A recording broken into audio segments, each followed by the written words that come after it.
What is going on, everyone?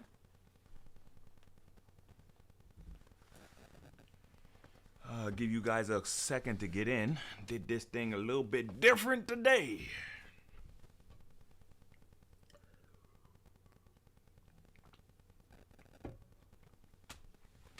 What's going on, Nikki? Looks like YouTube's doing their job, letting them know that we're live, so that's what's up. Give me a 1 in the chat if you guys can hear me all right. We in here tonight, man. We in here tonight. All right. If anything goes wrong, if the audio or the video acts up, let me know, y'all. I haven't streamed directly to YouTube in a while. I've been using a different program, so I had to get everything set up. We got a couple different things we're going to talk about tonight. And I'm also going to do some Q&A as well. So I hope you guys are bringing some questions tonight. If for whatever reason I don't see your question or I don't answer your question, I will be making sure to answer all super chats as always. The number 1 is for making sure my audio and video is good. You must have missed that part. All right, so we have two topics I want to touch on tonight.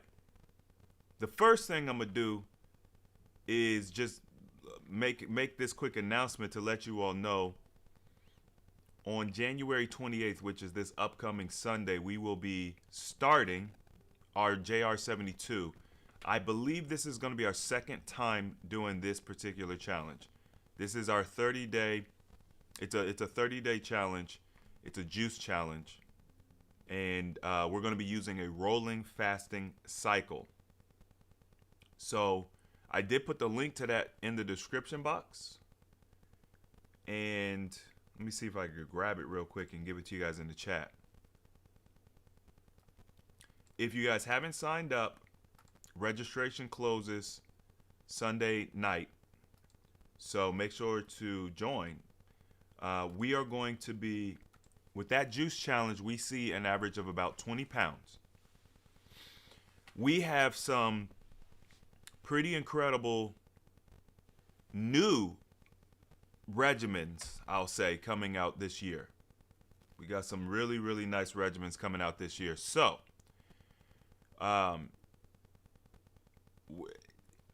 this is the time.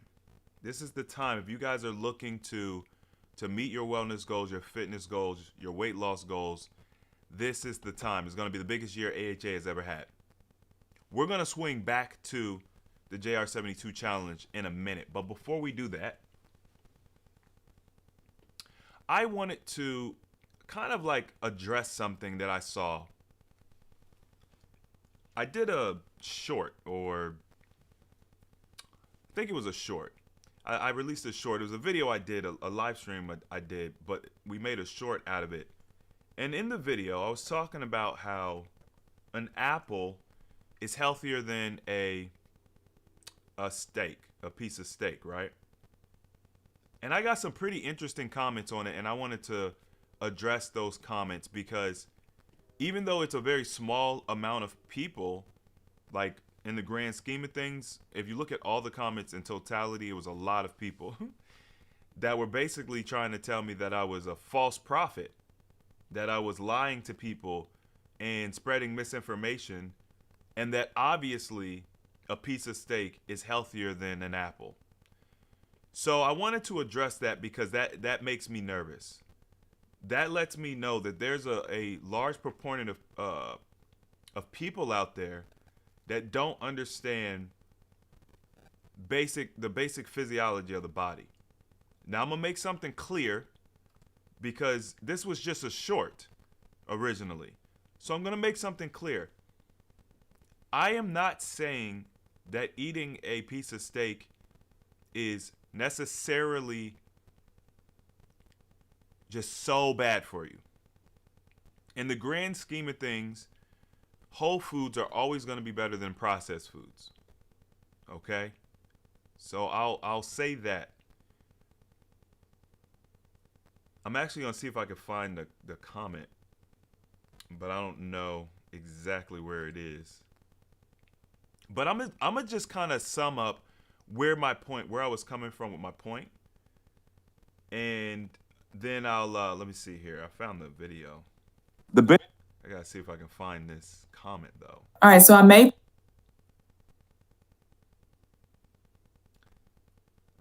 Okay. It's a short. It got a lot. The of benefit comments. of eating. Like 30 comments. Okay. So the first comment that I got was just simply, that's not true. No real explanation behind it. You know, it's just the simple fact that an apple is not healthier than a piece of meat. Somebody asked, why is that not true? And the person responded, for many reasons, to state a few things like, if you really want to compare with a really good apple, good soil, no pesticides, well, at least compare with a grass-fed, no antibiotic, no hormone raised, using regenerative farming practices. There is simply no food on earth that is more nutritious than meat. But humans should eat meat, and whatever is available that is unprocessed, of course, and they should fast and they should have faith and pray and hope, and they should go outside and see the sun and walk, and they should sleep, and they should stop performing bad comparisons. Okay, first of all, I appreciate the lighthearted comment, right? The response. But I do find this weird. I find this very weird. Now, many things I agree with, right? Unprocessed food, sun, going outside, drinking, walking, water, all of that stuff I agree with. If we were to compare an apple that was grown from healthy soil, so we're talking about no pesticides, we're talking about a non-GMO apple, we're talking about we used rainwater to feed the tree. You know what I'm saying? If we were to put an apple in its absolute best light, and then we would take a cow and raise it in a similar manner, like they're grass-fed, they're wild raised, you know what I mean? No pesticides, no injections. My argument still stands, and the reason why is because as a human being, if you take away our tools, any additional things that we might do, like the different practices and things we do to prepare food, if we take all of that away and we just literally have an apple on a tree and we have a cow grazing in the field, the question then becomes, you're hungry. The question becomes, what do you eat? You're hungry. You're starving right now. What do you eat? Now, some people might say, well, Chris, that's not a realistic scenario because we do have knives and we do have guns and we do have fire and we do have herbs and spices and seasonings. Yeah, we do, because we have these huge brains, right? But what I'm talking about is what is our natural food. That was the point of this short. I thought it was an open and shut case. We're talking what is our natural food. So if you are naked and you're just in a field and there's an apple tree and there's a cow, you're going to pick the apple tree 100% of the time. You don't even have the equipment to consume the cow. They like to say that we're carnivores, and there's a lot of science to back that up, right? But there are some major there's some major factors between true carnivores and, okay, maybe they call us an omnivore. I don't want to misquote anybody. I don't want to, maybe they'll call us omnivores. But the reality is, I think we are designed to eat plants, fruits, vegetables, and plants. I think that is what everything about our physiology says. A wolf, a lion, a tiger or whatever. These types of animals, even a buzzard. These types of animals are designed with the tools to eat a cow, to eat a carcass. They don't need to season it. They don't need to cook it. They don't need to make a knife. They have the ability to hunt the thing down. They have the ability to blend into their environment in order to capture it. They have the jaw strength to bite into the flesh, into the hide of the animal. They are born with all the tools they need. No manipulation. We don't have any of those tools. We don't have any of those abilities. We are not born with any of those abilities. We do have the ability to climb a tree. We have the ability to pick an apple. We have the ability to bite into the flesh of an apple. Not only that, but by eating the apple, it will give us not just the nutrition from the apple, but it'll also give us the water we need as well. So you kill two birds with one stone. Not only do you get the nutrition, but you also get the hydration that our bodies need. Once that food goes into our stomach, right, whether it's a piece of steak or an apple, there's different things that are going to happen. The body has to adjust the acidity of the stomach to match whatever it is that we're about to consume, right? So the body has to make the acidity of the stomach very high in order to disintegrate that meat. Whereas an animal, a true carnivore's stomach acid already has a higher pH. In addition to that, their digestive tract is much shorter. That meat is designed to get in and get out quick. Ours is much longer. It is a much more grueling process for our body to break this stuff down. You cannot tell me that we digest meat as efficiently as an animal does. I don't understand what is the basis for this argument outside of the propaganda, which is that we need protein. That's what everybody says. We need protein. Chris, the reason why a steak is better than an apple, obviously, is because you need protein, man. Duh. But yet, I have never met a person with a protein deficiency. I've not had one person come to me and be like, Chris, I know you do fasting. I know you do weight loss. I know you help people who are dealing with diabetes and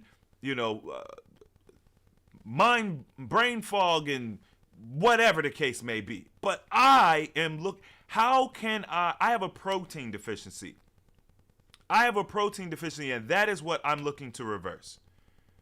No one's ever even asked me that. So outside of the protein, what is the obsession with meat? I'm not saying it's wrong or right to eat meat. I'm not a vegan. I know people think I am. I'm not. I just like to promote what is healthy, what is optimal. Everybody is allowed to choose whatever they want. But the fact that we have been tricked into thinking that a steak is healthier than an apple, even though the apple is clearly our natural food by every factor, is absurd.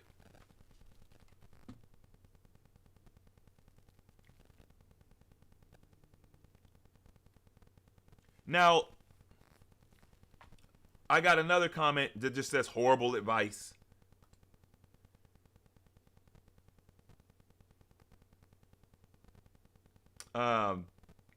No one's, there's really no, okay, somebody asked what about protein, which I figured that was okay, so check this out. Let's talk about the protein, right? Dr. Sebi famously said, if we needed all of this protein, if protein was real, what happened to the gorilla? The gorilla, the strongest animal in the jungle. These silverbacks are just ripped to shreds. They would destroy our best bodybuilder without even trying, right? These things are just massive. And they eat primarily fruits and vegetables. They eat very little animal. And there's like insects. So where's all this protein? And I'm going to say something else, too, about the protein thing. Because we've been having this argument for a long time. Okay, first of all, let me tell y'all, because maybe everybody, you might be new, I don't know. I don't believe in the traditional aging process. I don't think that just because you've been here for 40 years, there's a certain subset of diseases that come with that age. I just don't believe that. I think that's a lie. Okay? That goes along with a lot of the other propaganda that's been pushed on us since we were young, in school, on the walls, the commercials on the cereal boxes. But if protein was that important, some people tell you it's the most important thing. If it was that important, the most protein we would ever get in our life, stay with me, y'all, would be during the most rapid growth of our existence. I think we can agree with that. If protein was as important as everybody says it is, the most important time to get it would have been during the period of time where we have the most rapid growth, right? Logically, that makes sense. And what time frame would that be? From 0 to maturation. From being a baby to being a full-grown adult. During that time frame, you would need the most protein. And logically thinking, as you get more mature, it would taper off. You would need less and less protein. Your biggest growth spurts are going to be coming between the ages of 0 and probably, like 4 or 5 years old, maybe 7 years old. That's going to be the biggest growth spurt that you have. So if protein was that important, that would be the time that we would need it, right? Like, I think logically we can agree on that. As a mature adult, if you're not a freaking bodybuilder, why do we need all of this protein? I'm just asking from a logical standpoint, using critical thinking skills, not just assuming that what we're being fed by mainstream sources is correct. Like, actually thinking with your own mind. Can you guys put yourself aside for a moment and just think critically? If you're not a bodybuilder, literally looking to compete, what do you need all this protein for? And you're a mature adult at this point. That would be my argument. And nobody is looking to feed these little babies steak.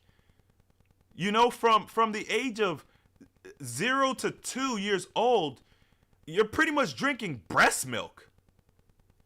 Where's the protein? Where's the steak, I should say? Where's the steak? Because that's what everybody's talking about. It's the protein from a steak. It's not even the protein you need, it's the amino acids. But nobody is well, I shouldn't say that. I'm sure some people are probably feeding their toddlers steak. But you probably shouldn't. It's probably not a good idea. We not only do we obsess over meat, but we eat it in excessive quantities as well. The sources that tell you that you need meat, right? When you go to the mainstream sources that say you need meat, they're going to tell you 4 ounces a day, not 16 ounces, not 20 ounces. The amount of meat we consume is way over the recommendation. So not only is it not optimal, not only is meat dehydrating, not only is the protein thing just simply a myth, it has less nutritional value than an apple, and we're eating way too much of it. That's just what it is. I don't care if you guys eat steak. I don't care. I used to eat steak. I used to tell people I'm never going to stop eating a steak. That was I believed that at the time. And then I realized I didn't need it. And also, by the way, like, this argument about the steak, man. Everybody swears up and down, if you don't eat steak, you're going to die. You're going to get sick and die. It's like, how long is it going to take for me to start dying from not eating steak? The only thing I've seen in my life since I've stopped eating meat is my health improve. And I think it's fair to give a diet 5 years. I think that is absolutely fair. You commit to a diet, a way of eating, you do it consistently for 5 years, and you measure your outcomes. Well, I'm on year 7. Like, at what point are we gonna stop this? It's okay if you like steak, but I think somebody had mentioned in the comment section, like, in reality, if you're going to eat a steak the way a carnivore does, it needs to be raw. That is very unattractive to most people. Okay, there are some people that do eat raw meat, but for most people that's unattractive, especially processed meat. You know, in addition to that, you're going to want to season it. You are going to want to season it. Now, remember, our scenario was an apple in perfect environment and conditions and a steak or cow in perfect environment and conditions. That apple is going to come completely prepackaged and ready to go. You don't need to season it. You don't need to cook it. You don't even need to cut it. You just bite into it. You're good to go. It tastes great.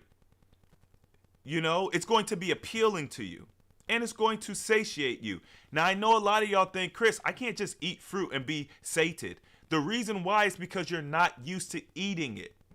You're not used to primarily eating fruit. And so, therefore, your body has to go through a transition for you to be able to eat a high water content food and feel sated. I understand that. I went through that transition as well. When I very first started eating primarily fruits and vegetables, or even raw food for that matter, I wasn't getting sated, and I was eating a lot of nuts. But what I found is, as I went through my detox process, and my body got more acclimated to eating high water content foods, that's not an issue anymore. And I'm sure that if you talk to people in communities where they eat plant-based, they'll tell you the same thing. But there's a transition, just like anything. You know, it's funny because we often talk about, okay, people who do this extreme and stop eating meat and they stop eating dairy and all that stuff, and that's extreme. And I think that's natural, but we very rarely talk about someone going the opposite direction, right? Where they are eating plant-based and now they go to eating McDonald's every day. And we want to talk about the detox symptoms that you experience going from eating the standard American diet, which would include McDonald's, to eating plant-based, and the difficulty of that transition. Well, look at the difficulty of somebody who was eating plant-based primarily, and now they start eating SAD diet and McDonald's. Then you guys will start to see the disease. Then you'll start to see what's really happening. Because nobody really talks about that, because really people aren't doing that. That's what made that movie, Super Size Me, so popular, right? It made such a big impact because you took someone who was considered fairly healthy, okay, by modern day standards, and they went on a diet of just McDonald's, and you saw their health decline rapidly within 30 days. I mean, they were like, their life was on the line. And that's exactly what would happen. So, look, man, the reality is, when you guys prepare a steak, most of us probably don't even have the stomach to go through the process of killing the cow and turning the meat into a steak to begin with. You know, but granted, let's just say that's what you do. Now you're cooking it, and then on top of that, you're going to sprinkle plants on it to make it taste good. It's just like, can we just be trust me, y'all. I'm not a judgmental person. I don't care if there are plenty of people in my life that still eat meat. I genuinely don't care. That is your prerogative. But let's not pretend like we don't literally take a slab of meat, something that's supposed to be a natural food for us and supposed to be naturally attractive to us, and something we're supposed to be able to digest and get all of this nutrition from, and then we have to dress it in fruits and vegetables to make it palatable. It's like, I just, come on, man. Like, I don't understand. I don't understand. And look, it's frustrating to me because the problem is, in society, we stick our head in the sand. If you're not willing to admit that you have a problem, you can never resolve that problem, right? It's one of the first steps in AA to admit that you are an alcoholic. You have to admit it first. But if you just lie to yourself and say, look, man, it's not really that bad. I only drink every once in a while. I drink socially. Then you're never going to address your problem. So the biggest issue I have with this is that we're denying our logical mind. And we're saying, no. Of course a steak is healthier than an apple. Duh. For every reason. Because protein. And then all the reasons end after that. It's like, protein, duh. If protein is a building block of life, that means everything has protein, y'all. I don't understand where this myth that plants and fruits and vegetables don't have protein. They do. And also, it matters how bioavailable things are. The body's ability to assimilate and utilize matters. This is why I'm telling y'all, like, when it comes to the fruits and vegetables, it's better for you. For the purposes of assimilation, you're going to get more out of it. Is there a transition period? Yes. Your body has to get used to it. Look, if you've been eating processed foods, steak, and Oreos your entire life, maybe you never even got breastfed, you were drinking Similac as a baby, you have developed a gut microbiome that is designed to break that type of stuff down. Unfortunately, you have probably killed off many different type of bacteria you have in your stomach, okay? The stuff that's going to help you break down, broccoli and lettuce and tomatoes and whatever. So there may be a transitional period where you have to eat these foods, start to nurture the microorganisms that are designed to break those foods down to improve your digestion. So what does that mean? If you go from eating processed garbage to eating plant-based, you may not digest that stuff well. It looks counterintuitive at first, right? But the reality is, you never fed the bacteria you never fed the bacteria that could break that stuff down. We got to understand that. That's why probiotics are so popular. We've killed off the variety and the community of the microorganisms in our gut, which allow us to break foods down. And we just eat one type of food or food stuff.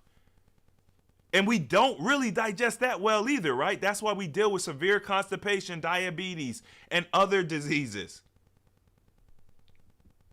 So I don't get the argument. If you just want to eat meat because that's what you want to do, that's fine. I don't care. There's plenty of people in our community that fast, they incorporate their fruits and vegetables, and they still eat meat. Guess what? You're still going to see weight loss. You're still going to see your health improve. You're still going to see cognitive function improve. You're going to add years onto your life, okay? During my studies, I found communities, communities of people, 200 years ago, 500 years ago, that were eating almost exclusively meat. And I've talked about this. And those people were living to be hundreds of years old. So it's clearly you could do it. But here's the caveat. Those communities of people that ate almost, majorities meat, they also only ate like once a week.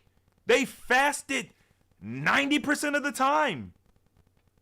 So even though they had a diet of almost exclusively meat, they fasted 90% of the time. They were eating far less meat than we ate today, right? This is why it's important to understand when we look at statistics, we have to understand where the data is coming from. It's almost like you got to get the bigger picture. You can't just take the pure data. Because if you just strip out the data, it looks like there was a community of people eating a 100% meat diet and they were living for hundreds of years, right? Like, that sounds great. And now all of a sudden we're like, boom, there it is. That's the proof, Chris. Yeah, except they basically fasted their entire life. Okay? So big difference. Most of us are not willing to do that. Even for those in the AHA community, like we're fasting, we're typically fasting for a particular outcome. And then honestly, we're going to switch to like maintenance fasting, I like to eat just as much as anybody else. So when I got to a certain level of health, I decreased the amount of fasting I did. I went to a maintenance fasting where I would so I do like a daily fast, right? Like a 1 meal a day or an intermittent fast, and then I'll do like a long-term fast, a couple times a year. That's what I naturally did.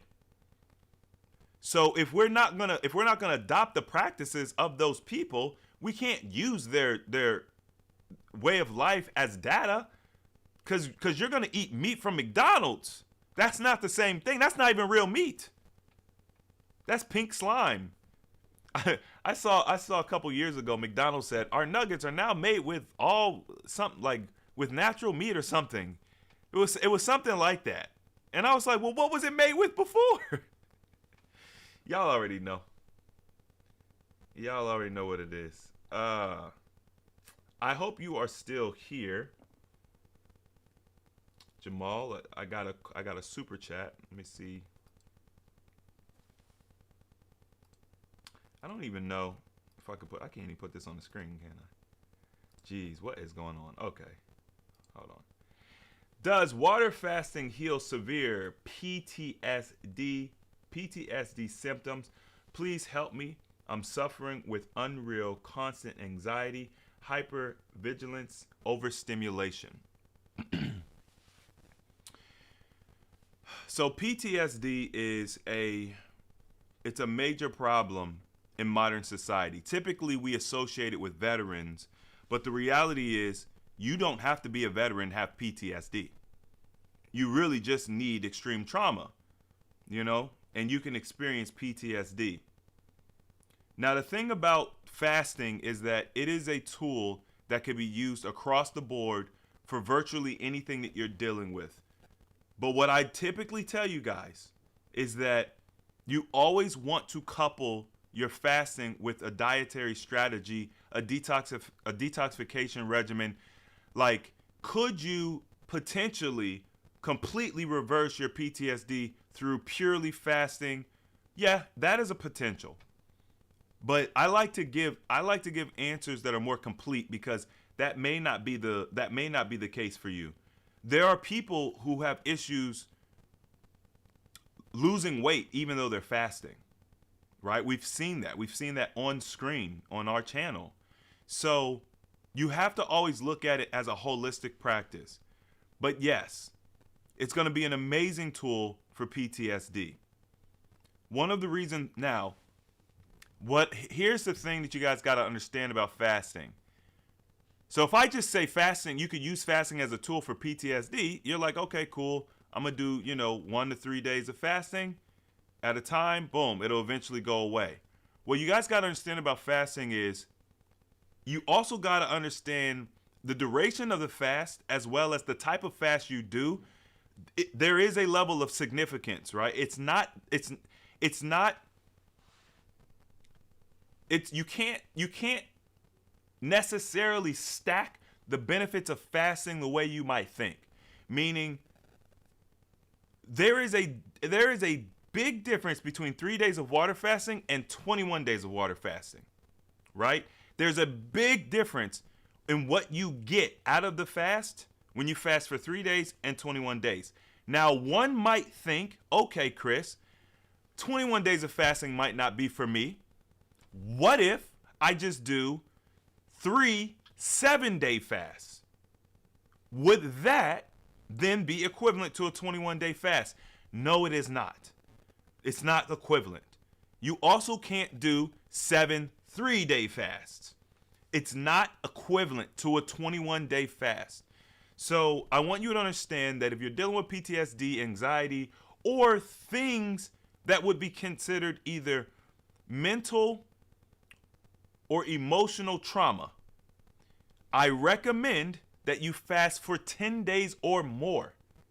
Now, can you get benefit from fasting for lesser durations? Yes, you can. But if I were to, I'm not going to say this word, but you guys know how doctors, they write on a little paper and they tell you, hey, do X, Y, Z. If I were to write on a little paper and tell you to do X, Y, Z, then I would say that you want to do a minimum of 10 days of fasting at a time. that might mean that you need to build up to that. This is one of the reasons why we develop programs like the JR72, right? The JR72 is an entry-level program that is designed to prepare you for more higher resistance fasting techniques. You know, that way, what we talked about earlier, if you're eating a standard American diet, you're eating McDonald's, and then you go to doing plant-based, you're going to experience some extreme detox symptoms. There's going to be some hurdles with that transition. So I've been teaching this for 7 years. I see the hurdles that people experience. Our challenges are designed to ease you all into longer fasts. With the biggest challenge we're doing is a 21-day fast. And I'm sure if anybody's in the chat and they've experienced our 21-day fast and they did it to completion, you know what I'm talking about. You have an emotional detox. You have a physical detox. You have a spiritual and energetic detox. These are all different. You're going to experience very different things. You're going to experience cravings. You're going to experience hunger pangs. You're going to experience emotions, crazy emotions.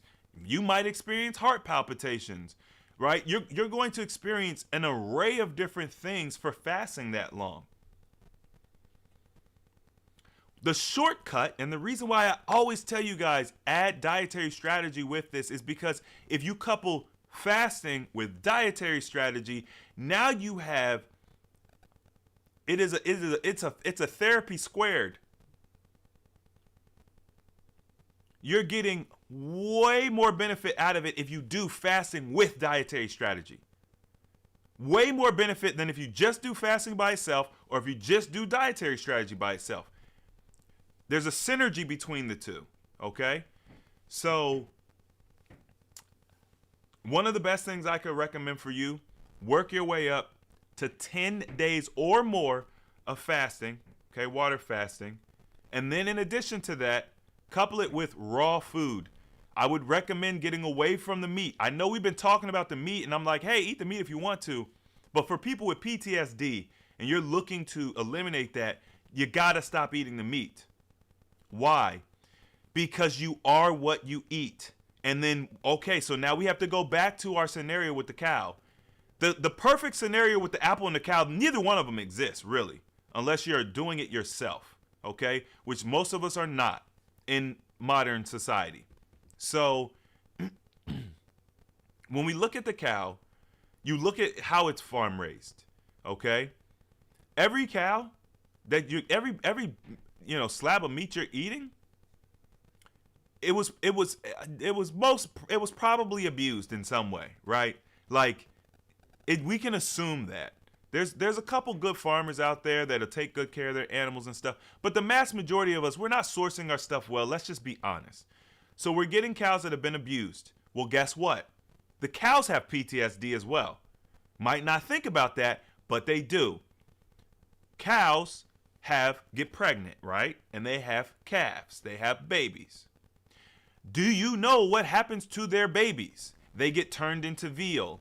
What do you think happens to a cow, a mother, when their baby is stripped away and killed and eaten? If you don't think that causes PTSD, anxiety, and pretty much all the things that you named, you are sorely mistaken. So now all of that trauma is stored in the organs and the flesh of that animal, and then later down the line, after it's got its vaccinations, its antibacterial medication, it's been crowded, it's got all the bacteria and the pus and everything, and it's killed, and then it's packaged, and then it's preserved, and then it's colored, and then they use meat glue to sell you prime cuts of it, and then you finally get your hands on it, and you pay $20 because you think you're getting a prime cut, even though they took two lesser cuts and glued it together, and then you eat all of that. And then you think that's not going to have an effect on you. You're sorely mistaken. This is the reason why dairy is one of the most mucus-forming foods we consume. Not only is it mucus-forming, which, by the way, an excess of mucus is probably the underlying reason for the majority of your disease. Not only is it mucus forming, it's also very addictive. Because casein, It's an addictive substance in the cow milk to get the baby calf a little addicted to it so the calf wants to consume it, right? But we're not calves. So we're getting high concentrations of this stuff in the milk, in the cheese, especially the cheese, because the cheese is actually concentrated even more, right? And now we wonder why we're all addicted to pizza and ice cream and dairy. Because there is an addictive substance concentrated in those foods. I hope this is making sense, because this is just logical to me, right? Like, I stopped eating this stuff because it didn't make sense logically. Once I started to understand it, all you got to do is just go through the process of unlearning. You want to deprogram yourself. You deprogram yourself. You're going to start to look at things. You're going to have a different perspective. You're going to look at things differently, and you're going to see this stuff. I don't need to tell you. Nature will show you. There's no other animals sucking on the breast or the nipple of another animal. We're the only ones that do that, right? And people say, no, it's because we're smart. We got big brains, and we're so smart. I'm not going to say what I just thought about, but we're not as smart as we think we are. And most of us are living, we are being manipulated, and we're being led astray, and we're not questioning anything. You guys got to be willing to question things. It's okay if you're addicted to meat. That's fine. But the first thing you got to do is admit that you're addicted to it. Just say, I'm addicted to meat. I can't stop eating it. Don't make up reasons why it's better than an apple. Just say, look, Chris, I'm addicted to meat. I love it. I can't stop eating it. Okay, cool. That's respectable. But now that you've made that first step and you've admitted to the fact that you're addicted, because look, let's be honest, many of us are addicted to food. That is a huge addiction that goes completely unchecked, especially in America. You know, I would say that 95% or more, probably closer to 98% of Americans are addicted to food. So when I make that statement, I'm not singling anybody out. I certainly was. Addicted to food. Oh, yes, I was. Steven talks about it all the time. But I had to be willing to admit that I was addicted to food first to even begin the process of healing that addiction. We talk about cravings, food cravings, like it's something different from going through withdrawal. Like if you were taking a hard drug or even a prescription drug, and you got yourself addicted to it, and then you stop taking it, and you start shaking and twitching, and you got brain fog and stuff, you wouldn't call it a craving. You would say, I'm going through withdrawal, and you would associate it with that hard drug. There's no difference. The food we're eating is a drug. That's why it's hard to even call it food. You think an Oreo is food? There's nothing food about an Oreo. There's nothing food about an Oreo.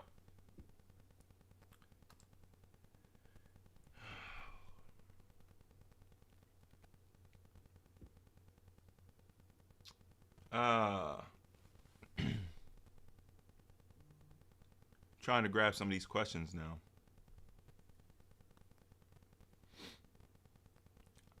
When does the 72 hours start? So when we do the JR72 fast, okay, the JR72 is a juice fast. It's a detox, okay, y'all? So with the JR72, the primary benefit of that challenge is a detoxification of the body, okay? The introductory day starts Sunday, the 28th. The actual fasting will start, see here. Look at my calendar. The 5th. So our first day of preparation is going to start on the 29th. And then on the 5th, that's when the actual fasting is going to begin. Okay, so that gives you guys plenty of time to get on the program, and figure out what's going on. I just will let you all know, too, with the JR72 this year, we are doing a free giveaway. So, like, anybody who registers for the challenge, if you choose we have We have a $98 basic registration. Then we have some upgraded registrations. If you choose any of the registrations higher than the $98, you're going to be automatically entered to win. We're going to be giving away a Nama J2 juicer. Okay? So, and we're going to be doing that drawing probably that first week of the actual challenge. So we're going to be doing that drawing, and we're going to be sending that thing out. So that's something new and different we decided to do with this challenge.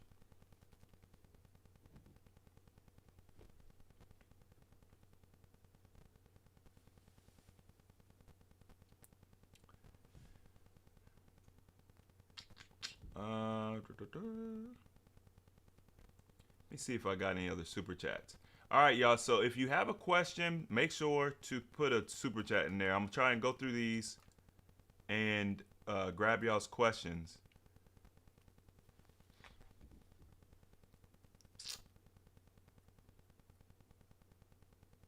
Okay, I was at the bottom. I saw this question come in. Difference benefit of rolling 72 on juice versus water. So that's basically what I was just talking about. The biggest difference, okay, so every fast has a different focus or primary benefit. Juice, the primary benefit of juice is detoxification, hydration, and it has the acidity of the fruit juice has the ability to start etching away at the synthetic lining that has been created in your digestive tract and your intestinal tract. So when we eat synthetic foods like Skittles, for example, which by the way are banned in most countries, or if not, they have to have a very special label on there so that the people purchasing it know how toxic and how deadly they are. When you eat food that is pretty much plastic, like margarine, I can't believe it's not butter, all of these weird butter alternatives, because they tricked us into thinking that the weird butter alternative was somehow healthier than the real butter, a real organic product. Somehow the organic product was bad for you, but the plastic one, that was good for you.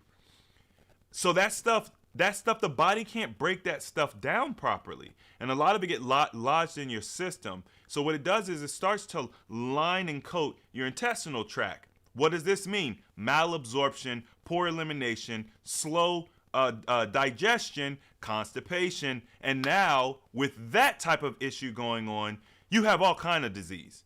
Because the bacteria is going to start leaching into the bloodstream, and it can go anywhere and start causing problems anywhere.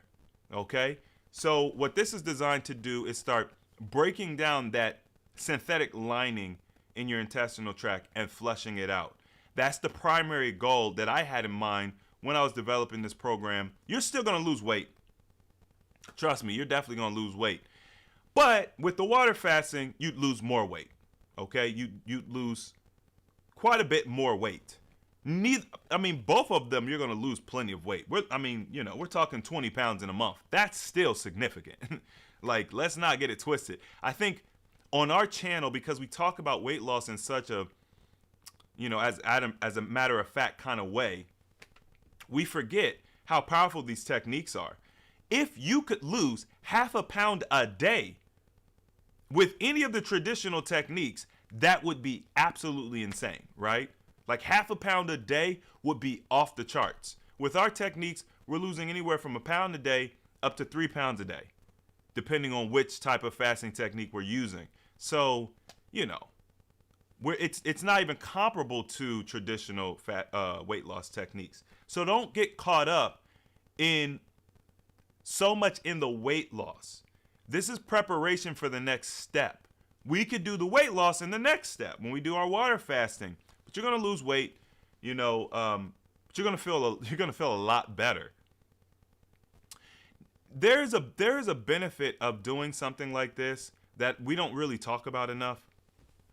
And it is the mentality shift that happens when you start doing like a juice cleanse. First of all, most people think fasting has to be this very grueling process. It's got to be just so hard and blah, blah, blah.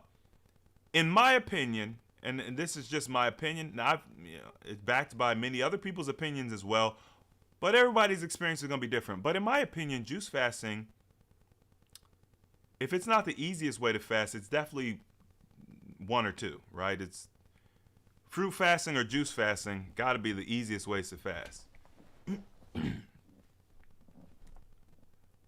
If we're not including like 1 meal a day and intermittent fasting, because that's like you're still eating, so it's a little bit different. But with the fruit fasting, you're still eating, but it's just all water.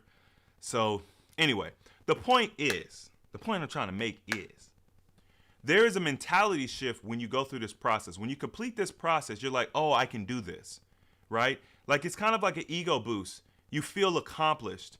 Not only that, you're actually creating some form of consistency in your life. What makes the whole wellness journey difficult is being consistent. Because I could tell you, I could give you guys a plan. Let's say if I gave you guys a plan to just lose 10 pounds a month. Just 10 pounds a month. Now, if you guys are a fan of this channel, you've been watching this content for a while, you already know 10 pounds a month, that's easy to do with how we teach it, right? So if all you had to do was lose 10 pounds a month, that's 120 pounds a year. Most of you guys would have been hit your wellness goal before that even comes true. So then if it's that simple, just 10 pounds a month, why do we yo-yo so bad? It's consistency. There's a mentality shift when you're around other people who have like-minded, they want the same outcomes. Okay? You get a different energy, you get motivation, you get synergy from that. When you complete something for 30 days, you start to develop new habits. You start to break old habits and develop new habits. This helps propel you throughout the year as you join other challenges, or if you decide to do fasting regimens on your own. As you become more confident in what you're doing, you see the result. It's almost like, think about it like a bank account. Okay? Imagine, some of you may have done this. I did this thing a long time ago. But I started saving money in my bank account, like as a primary goal. And I remember getting to $1,000 for the first time. I don't think at that point I had ever had more than $2,000 in my bank account. And I had saved $1,000 in my bank account. You call the bank, you hear that robot lady say, your balance is $1,100. And you freak out. And, let me know if y'all ever had that feeling, you know what I mean? Once you have that $1,000 in that bank account, and that's like the first time you've ever done that, you don't want to spend that money anymore. Like the desire to spend the money goes away, and the desire to keep stacking on it is what really replaces that desire to spend. And that's kind of what happens with your wellness journey. Every time you fast, every day you fast, you're putting $1 into your wellness account. You know what I mean? Then you complete a challenge. Boom, you got a bonus. That's a $300 bonus, a $500 bonus. And as you start building and you fast longer, you stop. You don't even want to stop fasting. I've seen this happen so many times. Like, it happened to me. If I'm on a fast, so sometimes I'll do an indefinite fast. I'm like, I'm fasting. Start fasting, I'm just fasting. The first 3 days, depending on the preparation, you guys know what that is. You know what I mean? You're like, why am I doing this? You get past your first 3 days, and then you're cruising. Maybe you get to day 7, day 8, and it's like, okay, should I break it? I mean, I feel okay. I would like to eat, but you done invested 7 days now. Now you don't even want to break your fast. You know how many times I've heard that? People end up going 14 days, 21 days, just because they'd invested so much time into fasting at that point, they didn't want to break it. You know what I mean? I thought that way too. I'm just keeping it real, like that. I've had those thoughts. So, I want you all to think of the JR72 challenge more of a stepping stone that's going to help you reach whatever your ultimate goal is. Like if you want to lose 100 pounds this year, then yeah, let's start with the JR72, grab that first 20 pounds, and then just get the ball rolling. what I have done this year is I've planned challenges for us fairly consistently throughout the year so that if you guys want to, you'll be able to just hop on the AHA train and do those challenges with us. And by the end of the year, you will have lost your 100 pounds, just following the challenges. Okay? So,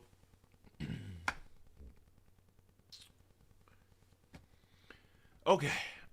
We get this question a lot. Is the challenge going to be on Facebook? Hey, y'all, by the way, hit the like button for me. Hit the like button. Feel free to share this. We knowledge bombing tonight, like always. The challenges are not hosted on Facebook. I got to remember to say that because a lot of y'all just assume, I guess maybe because we used to do our challenges on Facebook, but that was like years ago at this point. We have our own private network where we host the challenges. So we have the AHA communities, which you guys are all able to join. As a matter of fact, if you're listening and you're getting some benefit from this content, I would love for you guys to join AHA communities right now. I'm gonna put the link, an invitation link, in the chat for you guys. So your AHA communities is our platform. It's kind of like Facebook. It's like kind of like Facebook, but it's not Facebook. We can completely control it. So I put the link in the chat for AHA communities. Come join us there. That's a free membership. Within AHA communities, when we do our challenges, we have a secret area for the challenges. And we also have secret areas for different programs that we host. So you guys don't got to worry about the nonsense on Facebook. I know y'all don't like Facebook. That's why I invested in creating our own platform for our own group. Listen, I'm not the biggest fan of Facebook either. They shadow banned us years ago. Years ago, we got shadow banned on Facebook, and they took away our organic reach, so it's very difficult to interact in that group. I'm currently dry fasting 47 hours in. I don't feel hungry, but feeling a lot of muscular and joint aches and pain. I want to make it to the 72 hours. Is the joint ache and muscle ache a normal thing? All right, so as I mentioned before, with the different fasting techniques, water, juice, dry, fruit, raw food eating, you're going to have different areas of focus. It's very common that you do not feel hunger pangs on your dry fast, especially those earlier days, first 3 days, because you've essentially allowed your digestive system to go to rest. The reason we experience the hunger pangs is because our body produces ghrelin in preparation for digesting food, and that's what creates those hunger pangs. That's why in our challenges, we teach you guys how to decrease those ghrelin spikes as well as the frequency of those spikes. But the joint discomfort and the back pain, achiness, listen, dry fasting is arguably one of the most powerful fasting techniques. Most of the time, our biggest concern are hunger pangs because we ain't really felt detox symptoms like what you feel on the dry fasting. Okay? So those are very normal detox symptoms. However, you always fast at your own discretion. I do my best to tell you guys, hey, don't go into a fast unprepared. Make sure that you hydrate well before you go into your dry fasting. Don't use certain supplements, especially like, we promote the Root Clean Slate, for example. Do not use Clean Slate on your dry fast. You're going to mess yourself up, right? There's certain precautions that need to be there. So you can continue doing it. However, if things get too bad, go ahead and break it. And remember, break your dry fast by sipping water. What is a sip? I don't have a clear glass jar here, but it's just this. That's a sip, okay? That's a sip. Here's a guzzle.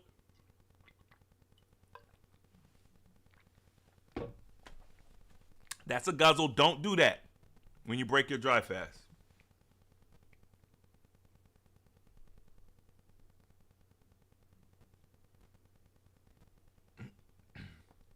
Is heart palpitations normal when fasting for 2 or more days? 100%. and I personally experienced this. So if you guys have heard me talk about my story, I actually had heart palpitations when I wasn't fasting. So this is when I was a construction worker. I was sick. My heart would beat very strangely on a regular basis. As the time went on, it got worse and worse. When I started fasting, it got even worse. It got even worse. And then after consistently fasting, it went away completely. And then, well, let me say this. There was a transition. So before I ever fasted, I would have them and they were progressively getting worse. I started fasting and they would get very bad during the time when I was fasting. I'd stop fasting and then it would get better. I can't even say it would normalize. It would get better than it was prior to fasting. Eventually, it got to the point where I would fast and I would still get them, but then when I wasn't fasting, I would not get them, okay? Then after that, it got to the point where I would fast and wouldn't get them. And now I don't get them anymore at all. So it's very common. A lot of people experience that.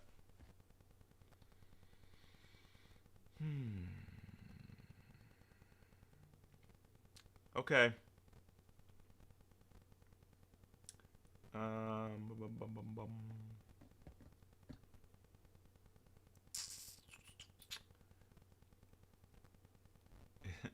Is this a debate? No, there's no debate.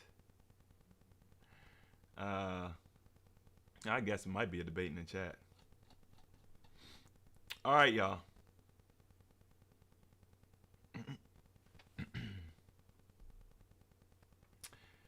I will be completing my 72 hours in the morning. Okay. So, I'm gonna sum everything up. I'm gonna sum it all up because these types of comments, they bother me. For those who are late, who didn't hear, I was talking about this short that I did where I compared the nutritional value of an apple to a cow or to a steak. And I got some really funky comments like horrible advice, this is misinformation, stop giving terrible advice, a steak is way healthier than an apple. Now this comment was interesting. Plant-based and vegan diets and or synthetic proteins have been proven on multiple levels to be unhealthy. If that is the sole thing you eat, fruits, meat, vegetables have different health benefits in different areas, but across the board, protein is far more important in muscle building, energy levels, and sustenance to not be hungry more often. So, first of all, I appreciate a comment where you actually made an argument, right? Like you didn't just say terrible advice. Listen, if you're whoever said terrible advice, if you're listening, listen, I just want you to understand something. No one's gonna respond to something like that. Like that's terrible advice. Like what does that even mean? Like, listen, everybody, articulate an argument. Like, I don't understand. Why are we toddlers? Like your nose is big. Like why are we doing that? Like articulate an argument. Like I laid out my thought process. Terrible advice. This is bad advice. This is harmful advice. Lay out an argument then. You're not helping anybody. You think that because you put in the comment section terrible advice that's going to help somebody? The only thing that's going to do is someone who already agrees with you. They're just going to be like, "Yeah." You're not swaying the opposition. You're not somebody who's plant-based isn't going to now be on your in your belief system. Like you got to articulate an argument. I don't even understand why y'all comment like that. That's weird to me. It's just like you're like two. Your nose is fat. Anyway, I don't know why you lumped plant-based and vegan and synthetic proteins. Why did you do that? That's weird. That's a little disingenuous. These are three completely different dietary strategies. That's like if I said, whole food, eating whole food steak, like, steak. Yeah, that's bad. That's bad. Like eating that and McDonald's and the stuff you get in a box and the dehydrated meat and the stuff in the can. Like, yeah, of course that's all bad. It's all bad. Like they're not even the same category. They're not the same thing. Spam and a grass-fed steak from the butcher, they're not the same product. Not even close. Okay? So the first thing we got to stop doing is what are we, like, just mushing anything that's not the SAD diet? We just mush everything else together and make it all one thing. Okay? These are three different dietary strategies. Now, I am plant-based, so now I take offense to that. I don't understand how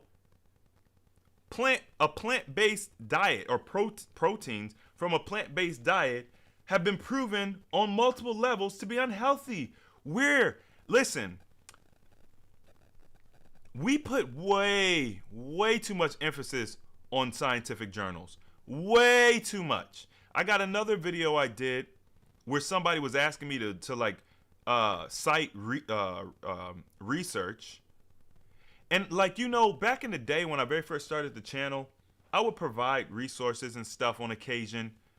When I really very first started, I always provided research because I wanted people to be knowledgeable. Then I started to realize whether you provide the research or not, if somebody's closed-minded, they're not going to listen to you. It's not like they're going to hear something that they completely disagree with, and now because you cite your sources, they're going to oh, that makes sense.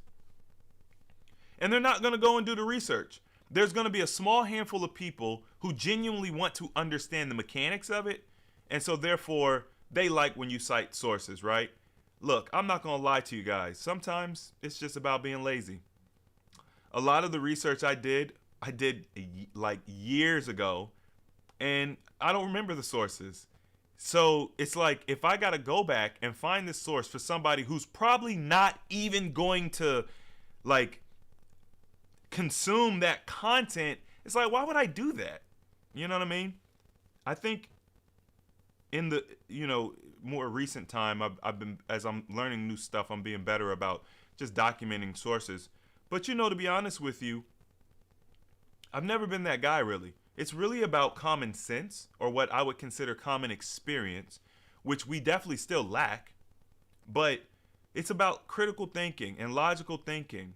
We have to stop assuming that we just simply know everything. And also, there's credence that needs to be given to someone's personal experience. Like, why do we demonize people's personal experience and say that's insignificant, that doesn't matter, it's a one-off, it's not duplicatable? You're just saying that. People try to say that anecdotal evidence is not evidence. Like, when did that happen? And the only source that's valuable is a journal? Do you understand the politics behind a journal? Do you understand that there's real science out there that does not get published in a journal because it doesn't fit a narrative? Like, if you don't even know that happens, what are we talking about? Like, you clearly, either you are willfully ignorant, or you're a part of or you're a part of the resistance, or you're just closed-minded, or you're lazy. If you guys do research, you will find out that there are a lot of credible scientists that present certain types of information to these journals, and they will not accept it. Like, that is a real thing, y'all. These journals are just third-party companies. They have no commitment to you to tell you the truth, to publish all the data. It's a boys' club. It's no different from anything else in life. It's like if Walmart had a scientific journal, you would understand that, like, it's Walmart. Like, they're not a government, they're not a body of government. They don't have there's no enforcement to say that they have to tell you the truth, or they have to publish everything, or they have to have full transparency. It's all about politics in the journals. That's why I don't talk about the journals. There's a reason why. I studied that stuff. And when I found out what was going on behind the scenes, I said, I can't even use this. It's garbage. I'm not saying there's not good stuff published in journals. That's not what I'm saying. Don't try to say, oh, Chris says the journals are trash. There's nothing good in journals. You can't trust. No, what I'm saying is if a journal can cherry pick the data that they want to publish, it's not a good resource. It doesn't matter if what's in there is double blind and all that stuff, because typically there's going to be an agenda behind it. Either that or the content really isn't that significant to begin with. And if you guys think I'm lying, go do your own research.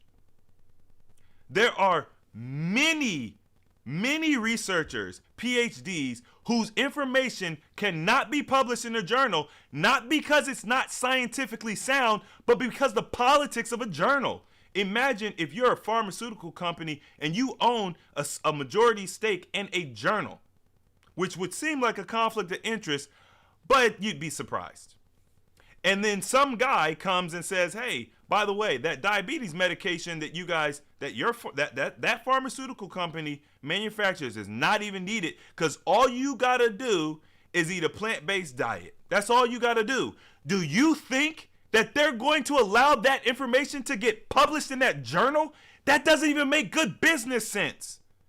These journals aren't here to help you. They're businesses. Like, when are we going to realize that America is a capitalistic society, and much of the modern world is the same way? I don't understand, y'all. And I know, like, I'm going on a tirade here, but it's frustrating because I get these weird comments.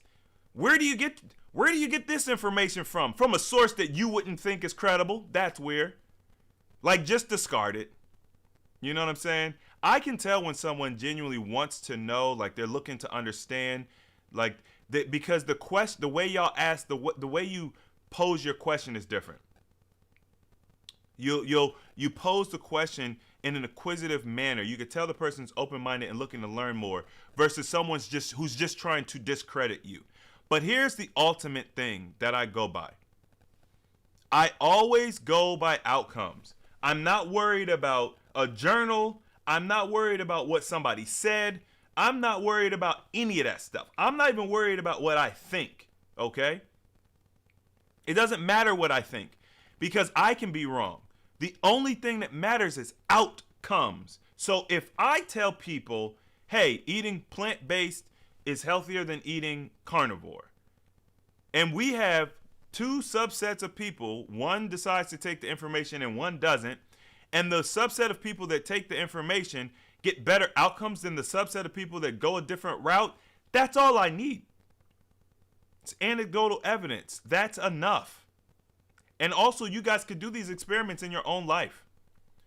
If you think that I'm talking garbage, like this one person said, you don't know what you're talking about.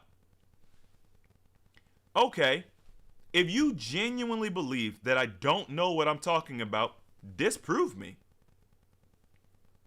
They'll say, well, the burden of evidence is on you. Okay, we're back to the disingenuous. You're not coming into this in good faith. Are you here to learn or not? If you're here to learn, do you think the apple is going to kill you?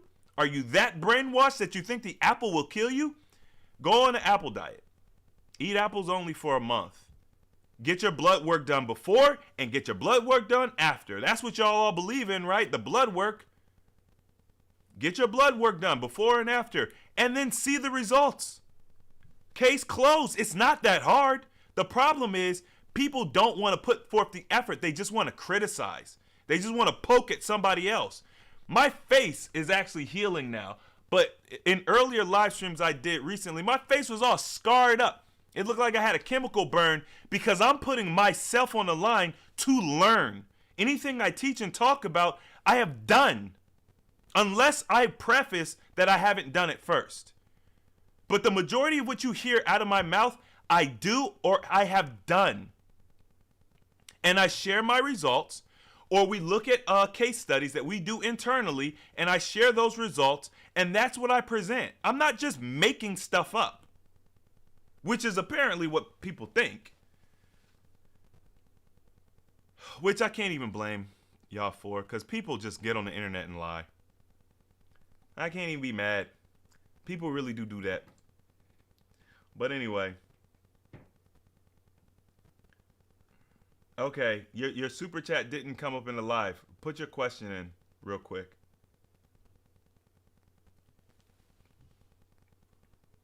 Chris, please get labs for osteoporosis.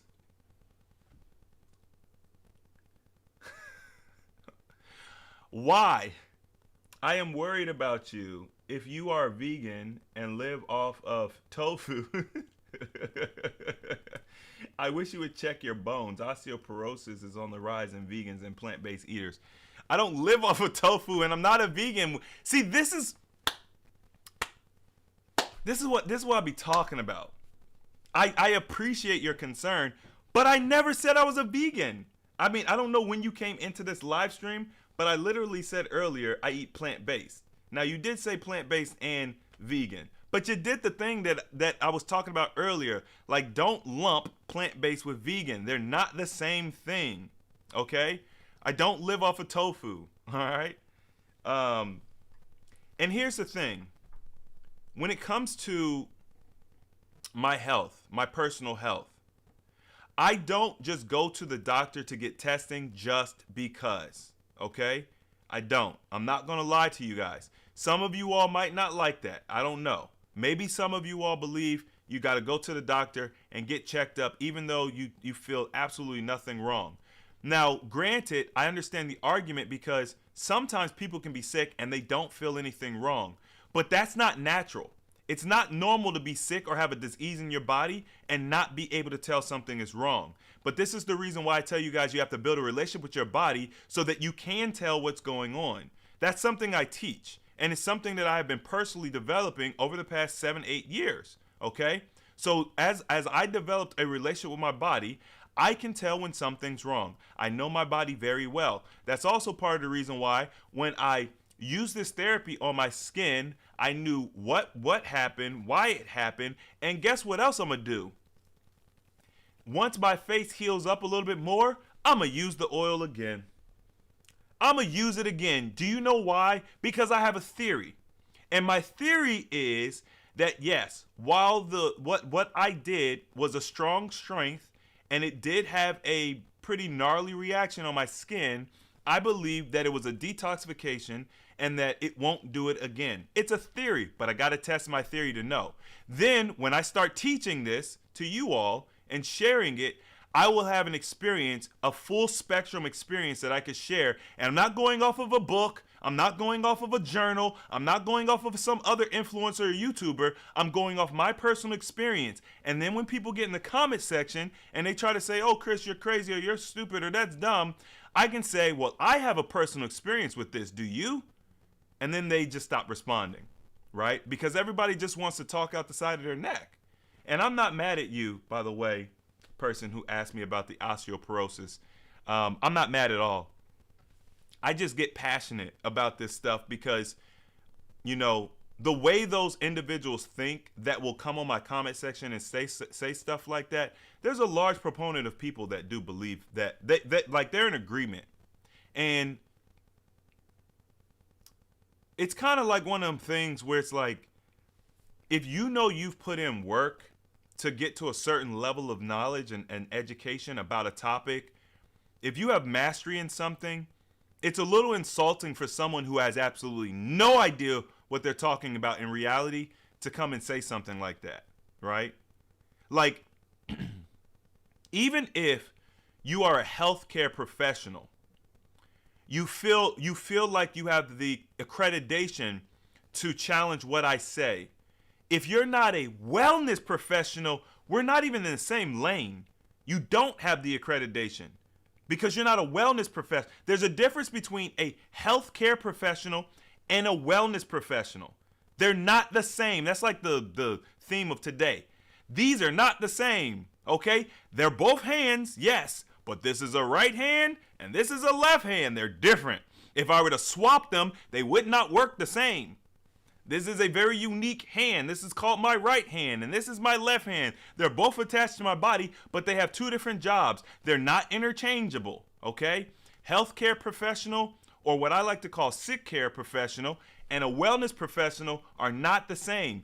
Your doctorate degree and the degrees associated with mainstream healthcare, they're not applicable in wellness. And wellness, when it comes to wellness, it's a whole different way that you study. Most of what I learned, you can't get a degree for. There aren't career paths for it or degree plans for it. Okay? It's apples and oranges. Yes, they're both a fruit, but they're two different fruit. And they both have their job, by the way. Because I also don't want y'all to think, oh, Chris doesn't like healthcare professionals. We always go to these extremes. Listen to what I'm saying. I'm just saying we're different. That's it. Here's what I would like. I would like a bona fide wellness professional to come and tell me I'm wrong. Now we can have a debate. Now we can have a debate. Not a PhD, not an MD, maybe not even an ND, but a wellness professional, maybe an herbalist or maybe even a chiropractor. Those are more wellness professionals than doctors. Now we can have a debate because we're contemporaries, right? We're on the same page. We're learning the same thing. But the problem is wellness professionals never comment like that on my content because they know what I'm talking about is right. If you go and listen to any other wellness professional who's worth their salt, they're saying the same thing. Why y'all getting me all riled up? I ain't even have a zero in today. Golly, I gotta go. I'm gonna look for this one comment because Corey, did you put your question back in there? I'm already a part of AHA communities. I just finished an 8-day hard dry fast and will be jumping into a water fast for a week. But I wanted to know if you would recommend jumping into the JR72. First of all, Corey, I'm going to check to see if you put a super chat in there because I'll be able to see it. I'm just joking. I don't care. First of all, congratulations on doing 8 days of dry fasting. That is not a small thing. You know, and I know I did put out that video about the dry fasting, so I know a lot of people have been doing more dry fasting recently. So kudos to you all who took that leap. I hope you're doing it properly. Okay? Jumping into a water fast after a dry fast is completely on board, right? Like you could do that. That's cool. Would I recommend the JR72? You know, it's hard not to recommend a program that I developed, right? Like, it's hard not to.